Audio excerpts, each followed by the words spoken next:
we think of it in terms of history, you would be making a mistake. It is not a book of history. It is certainly in the first 11 chapters of Genesis. It's a recording of what has come to the Hebrew people from various civilizations.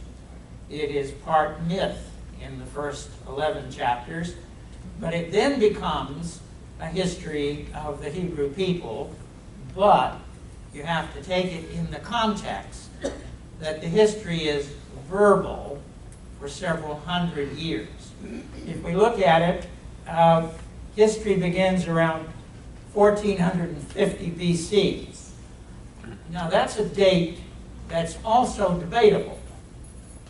That's a date that a fellow named Schofield, who is a translator of the Bible and who had a wonderful NIV book, New International Version, takes as a literal date. Now, he is a dispensational preacher, meaning that he looks at Christianity from the times of God's revealing, or dispensations by God. And he sees that there are 5, and the first was in Exodus with Moses. Well, he says Moses wrote the first 5 books of the Bible, and his position is, if the Bible says that, then it must be correct. And thus, it's not debatable about Moses and the first 5 books of the Bible. I had a slide in here which debated that issue. And I deleted it this morning because I don't want to get into that debate because it's not a solvable debate. If you look at the Bible and say Genesis was written by Moses, then you have to say that the other 4 books were also written by Moses because the Bible says so. But it really doesn't. But that's another story. If you look at the Bible as to what it is, you would recognize that the first 6 books of the Bible were all in one writing. There were no books. There was just one large manuscript or series of manuscripts, and none of them were named. The first book of the Bible was not called Genesis by the Hebrew people. It was called In the Beginning, because that was the first few words in it. And when you got to Exodus, well, first of all, Genesis, Exodus, Numbers, Leviticus, and Deuteronomy are not Hebrew words. They come to us from Latin and English. Those are not the names of the Bible to begin with. So, while the Bible was, and probably still is, the best-selling book in the world, many people just put it on their shelves. I don't know how many of you have family Bibles. We have several. And one comes from the Ramsey side, which is my mother. One comes from the Houck side, which is my father.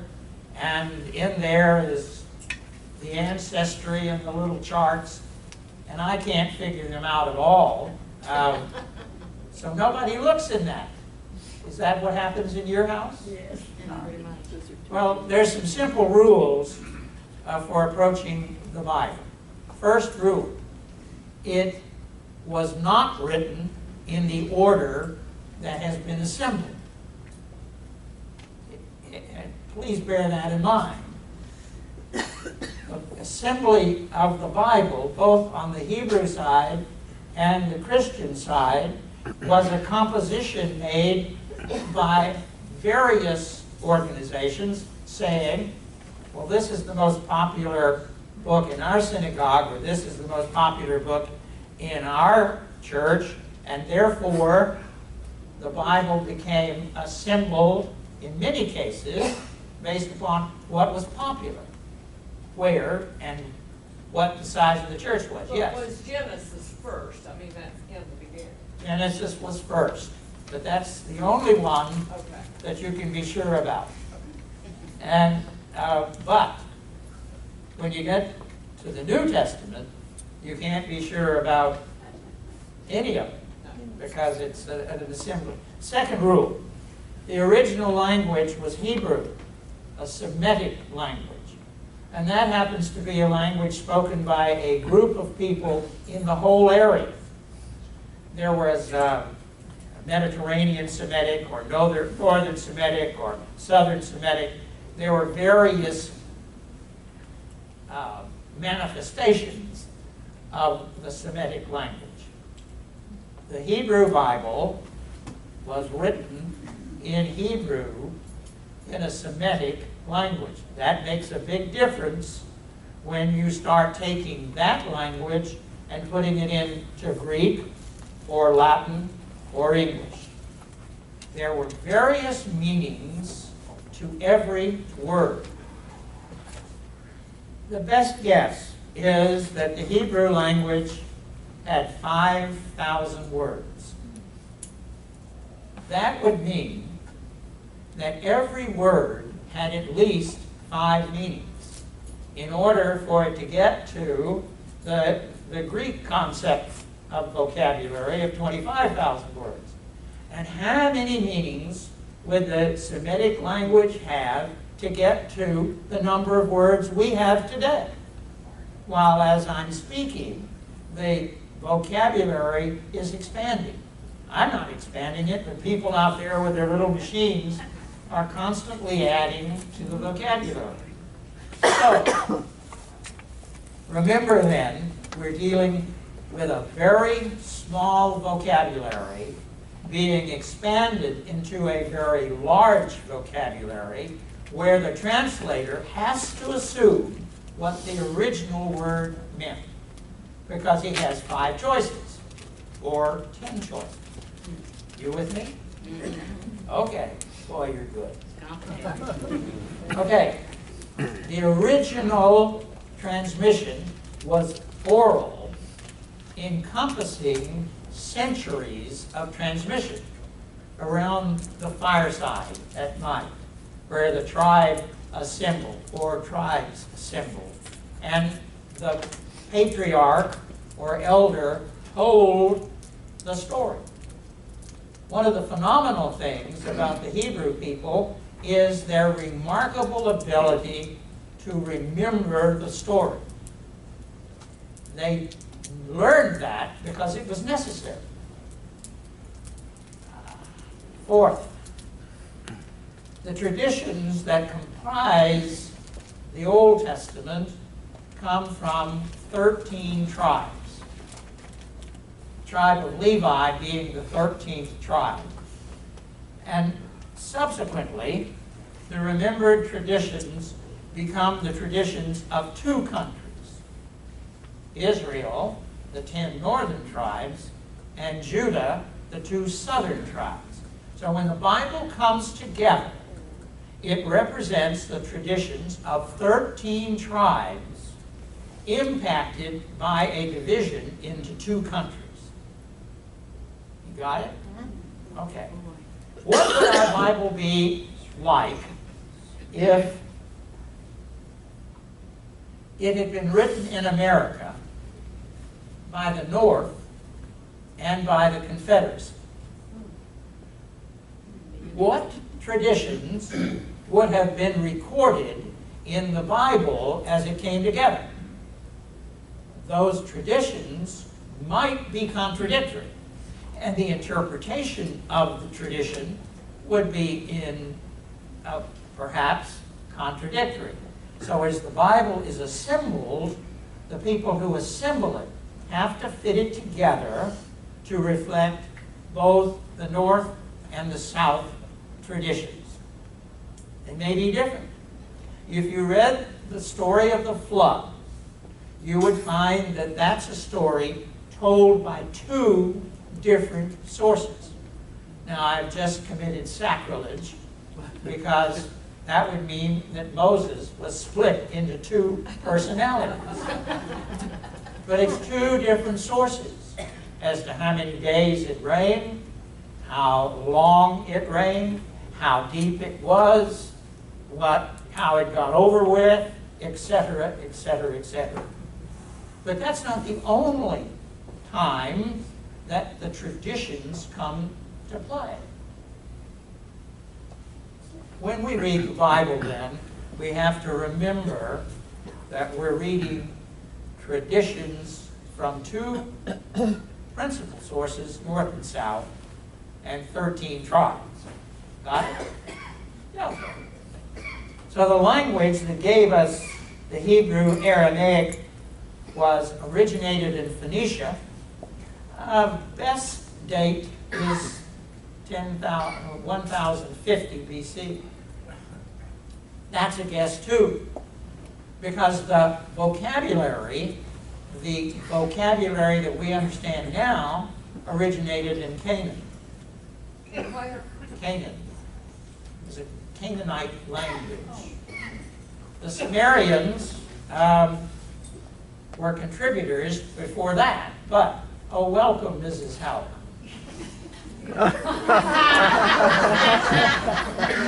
I am so glad that you're here.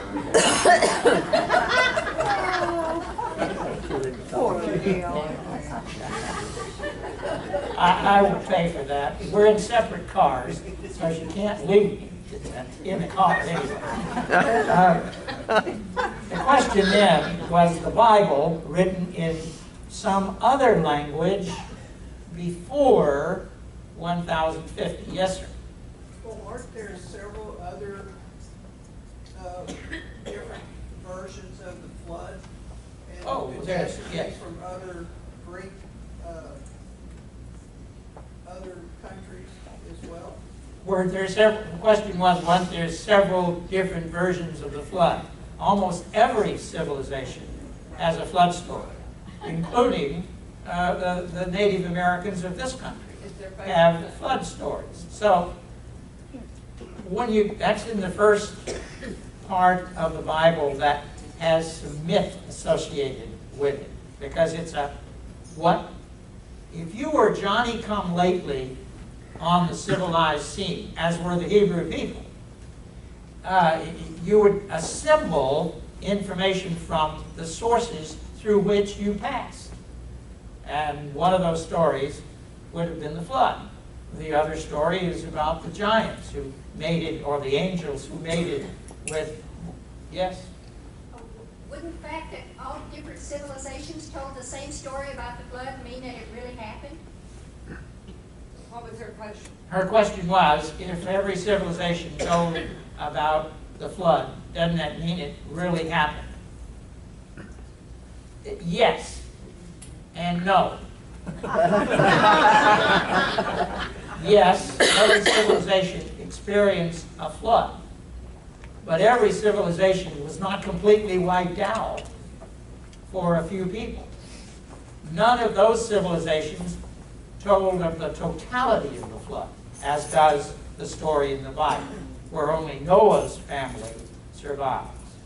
So, you get to about the time of David, about 50 years before the time of David, and the Hebrew people are beginning to write down their oral traditions. There is a book called the Chronicle of the Kings, not 1st and 2nd Chronicles, but a book called the Chronicle of the Kings, which records the court intrigues of Solomon and David and Saul. That's lost to us. It's mentioned in the Bible several times as being a book that everybody had. But first of all, there weren't books, and two, not everybody had it. Just the guy who wrote it down in the court.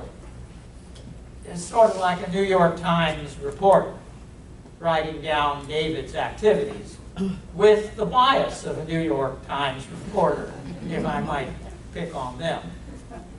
And I'd love to.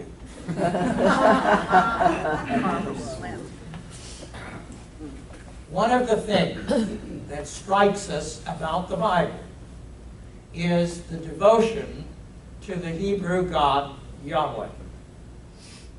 Every country around them had multiple gods.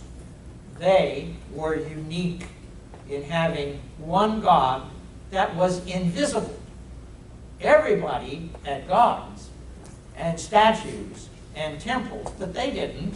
And when they built a temple, there wasn't anything in it. So their devotion produces a book unrivaled in history. It is unique beyond words and important. But if we think about it this way, there are several events that reinforce the need to write down the traditions. One, the conquest of the land in which they settled. They needed to identify their uniqueness from all of the other people who lived there or traveled through there. The land of Canaan was probably the most populous piece of real estate in the world, because people came from Mesopotamia down through Canaan to Egypt, where there was grain, or they went back to Mesopotamia when Egypt had a famine. It was like I-10 between Katy and downtown, just constant travel. Well, they had to write down who they were in order to preserve themselves. Secondly, it was necessary to write it down because of the separation of two countries. Third, the northern kingdom in 722 was destroyed by the Assyrians, and the people there carried off to be dispersed in the Assyrian Empire. That was their policy. They figured we could manage people better if they weren't concentrated in one area. Let's disperse them. So, a lot of those people fled the Assyrian invasion and came to Jerusalem.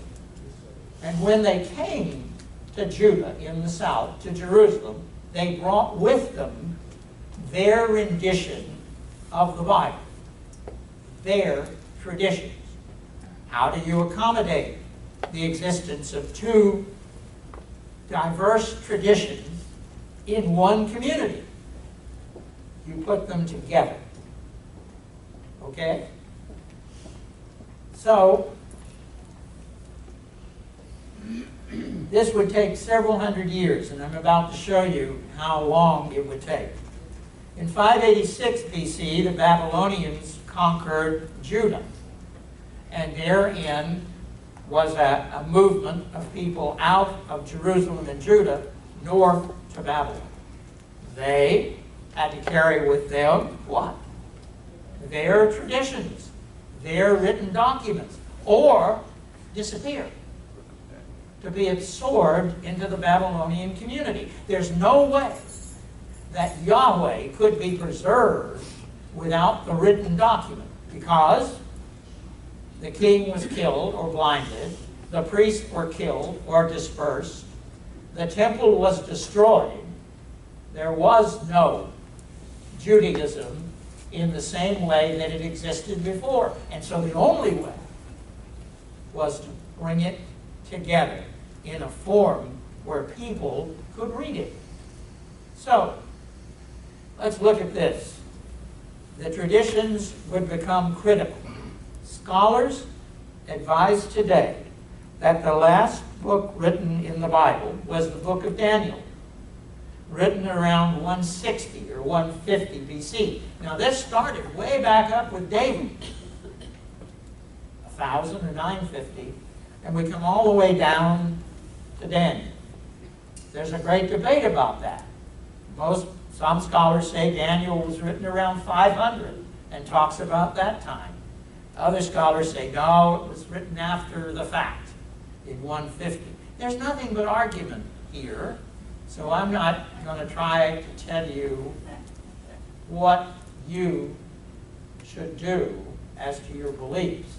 What I would say is you should research it for yourself. Am I begging the question? Yes, I am.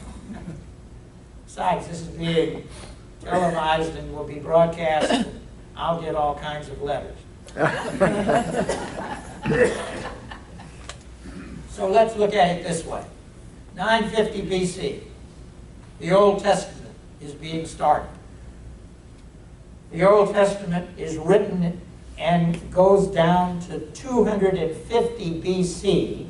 It's being written in Hebrew until around 250 BC, when Ptolemy in Egypt says, gee, I've got so many Jewish people living in Alexandria, we need a Bible for them, but it has to be in Greek, because they don't speak Hebrew. So, 72 or 70 Hebrew scholars go to Egypt, and they begin translating all of the Bible into Greek. They start that around 250 BC. It's called the Septuagint, and that has to do with 70. The Septi, meaning 70. 70 guys worked on this. Well, what happens then with the red line is that the Hebrew Bible in Hebrew is not much used anymore because there is a Greek Bible of the Old Testament. That goes down to about 1 AD. Now these little blue lines is the book called the Septuagint, and I sort of confused you, I'm sure.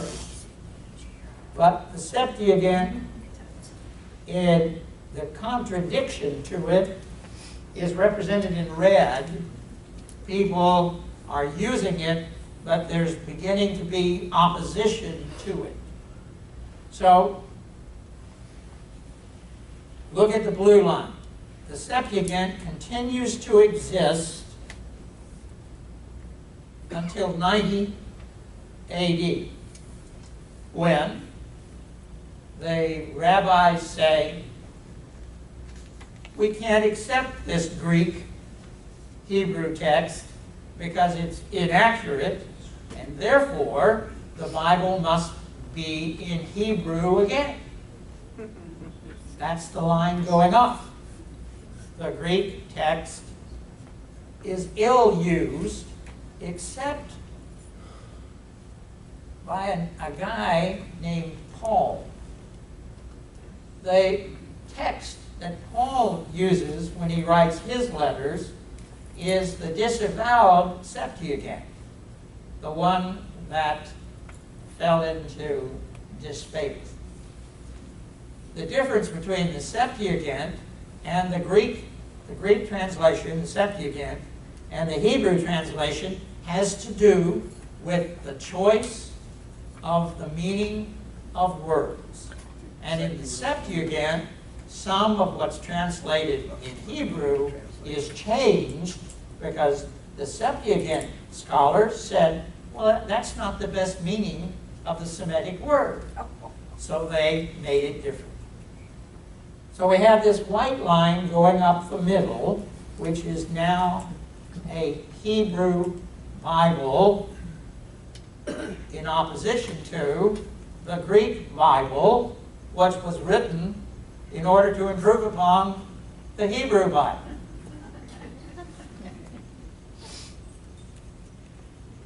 So Paul uses the Septuagint, and that's that blue line going up to the white line. The white line becomes a Latin translation in 332, so that the only Bible available to Protestants in the days of the Reformation is written in Latin. You got Hebrew, Semitics, Hebrew, Greek, Hebrew, Latin. What happens? You get a little bit of confusion in the translation. And this is just what happens. Does that mean that there's something wrong with our studying the Bible? Absolutely not. So, Latin only. Now, let's do this. These are the books of the Hebrew Bible. Yes, sir? What about the Greeks? We were sitting up there keeping records on all this, and what the Greeks were taking in some of this, weren't they? Well, sure they were, and the Greeks that had the Septuagint continued to use it, so they kept their version, sure. Okay, but what I've done is list the books of the Hebrew Bible, and out to the right is the estimated time of their writing. Take the book of Genesis, written over a 500-year period. That means Moses lived a long time. That's what it says. Exodus, written around 550. Leviticus, between 400 or maybe in 600. Numbers 500. Deuteronomy 600. Joshua, written not by Joshua but by several people, beginning in 950 and going to 600. And you go down through the list. Now, these are scholarly estimates of how the books were written and the time in which they were written. So how can you say that a book was written in 600? The way you say it is the book references third parties that are also in 600 in Babylon or in Assyria or in Samaria, or in Rome, or wherever. You have information being developed outside of the Bible, which helps in its dating because the people are mentioned in the Bible. You follow me? In today's sermon, Reverend Nixon will talk about Dwight Eisenhower and say that Dwight Eisenhower was raised in Kansas, and that's true, but that's not where he was born. He was born in Denison, Texas, just a few blocks from where I was born. I got that backward. I should say I was born a few blocks from where Eisenhower was born, but nobody knows. If you're writing down the tradition, I was born. Eisenhower was born a few blocks from where I was born. That's one tradition. It's not the correct one, but it's one that could find its way into a book later. Anyway, you have all of these. Those are the books in the Old Testament. Now let's look at this, and then I'm going to stop. And I'm not nearly finished. I've taken too long. Here's the Hebrew Bible starting in 1000 BC. The Septuagint at 250. In Greek. Then 90 AD, they decide we got to get rid of the Greek. We have to go back to Hebrew. So you have Hebrew, Greek, Hebrew. Now this line on the right represents the text that the Masoretic scholars put together around 1000 AD. A group of Jewish scholars took the Hebrew Bible and went through it letter by letter, word by word.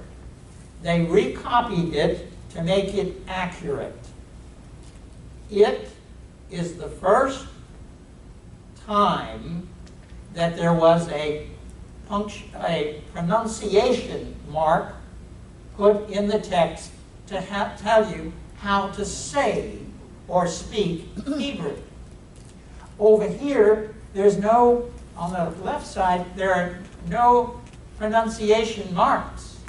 That's why if you have a Hebrew word, which is 2 letters, because there are no vowels, just say 2 letters, A and D, what does that mean?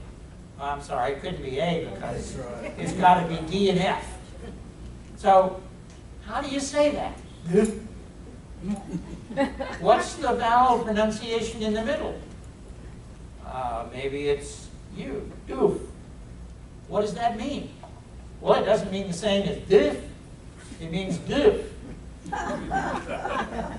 That's the first time that there's a pronunciation available, and that's in 1000 AD.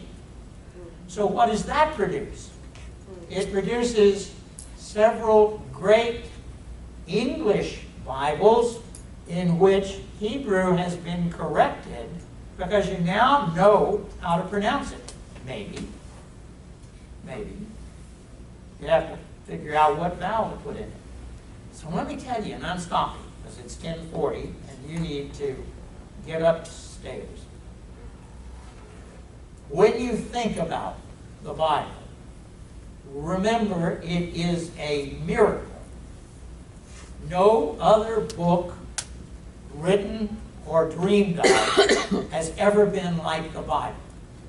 And no greater number of scholars on any writing have ever expended as much effort to get what we read done correctly. Does that mean it's infallible? Depends on your definition of infallible. Does anything that's been corrected over the years change any of the fundamental truths of the Bible? No. No. None of the fundamental truths, even though a different word meaning is chosen, has changed the underlying point that the Bible is making. I've given you the Masoretic text. It's very important that you remember that. Here's an example of a text. Can you imagine translating this? This is the 2nd century BC. It contains portions of the 10 Commandments and the Shema. It's in the square Hebrew text. There was a cursive Hebrew text. And remember, the Hebrew writes from the right to the left. What do? You write from the left to the right. How do you read from the left to the right? You're going to translate something that's written from the right to the left? It's going to take you a while. Here's a text that the Masoretic people did, and their little notes are out in the margin on where they're making corrections to make sure that, look, you sit down and you take the book of Genesis, and you want to make sure it's copied correctly. This scribe has copied it. This scribe has copied it. How will you make sure they did the same thing? You count every letter. And if there's one letter more in this scribe's text than that scribe's text, you go back and find out the error.